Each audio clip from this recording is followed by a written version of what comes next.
एक दिन जंगल में एक छोटा सा शेर रहता था। ये शेर का बच्चा बहुत ही शैतान और खूबसूरत था और लोग इसे प्यार से शेरू बुलाया करते थे।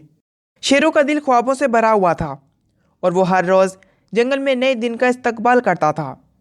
एक दिन जब वो जंगल के गहराइयों में घूम फिर रहा था तो उसे एक चमकती हुई रोशनी नजर आई। जंगल के किनारे एक खूबसूरत परी बैठी हुई थी। ये परी बहुत ही दिलफरेब और खूबसूरत थी और लोगों के लिए काफ़ी अच्छी थी। इस परी को लोग छोटी परी कहते थे। छोटे शेरू ने परी को देखते ही अचानक अपनी ज़िंदगी में नया रंग देखा। दोनों में दोस्ती का पैगाम आया और दोस्ती बढ़ती गई। वो दोनों एक दूसरे के साथ काफ़ी ज़्यादा वक्त गुजारते। शेरू और परी ने मिलकर जंगल को खूबसूरत बनाने का फैसला किया।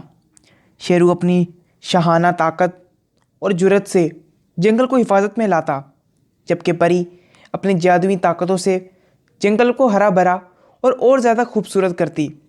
वो दोनों जंगल को संवारने और खूबसूरत करने में डट गए और दोनों ने मिलकर जंगल को काफ़ी खूबसूरत बनाया।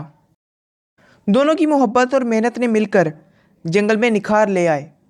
जंगल के जानवरों ने भी इन दोनों का बहुत साथ दिया और इनसे मोहब्बत की और जंगल के सभी जानवरों ने इन दोनों को अपना आका मान लिया। पूरा जंगल अब इन्हीं की पैरवी करता था। बीच बीच में दोनों को काफ़ी सारी मुश्किलात पेश आती थी और बहुत से ख़तरनाक जानवर भी जंगल पर हमला करते थे और कई सारे तूफ़ान भी आते थे। लेकिन दोनों ने मिलकर पूरे जंगल को महफूज बनाया और तमाम जानवरों की डट कर हिफाजत की।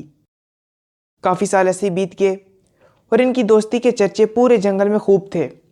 इन दोनों ने मिलकर जंगल में काफ़ी कुछ किया, लेकिन आखिरकार एक दिन परी को जंगल से बाहर जाना पड़ा।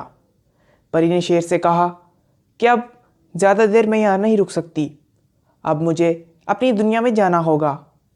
खैर, छोटा शेर अब थोड़ा बड़ा हो चुका था और वो काफ़ी ज़्यादा समझदार भी हो चुका था, इसलिए उसने परी को इजाज़त दे दी और परी फिर वापस अपनी दुनिया में चली गई जहाँ पर उसे जाना चाहिए था।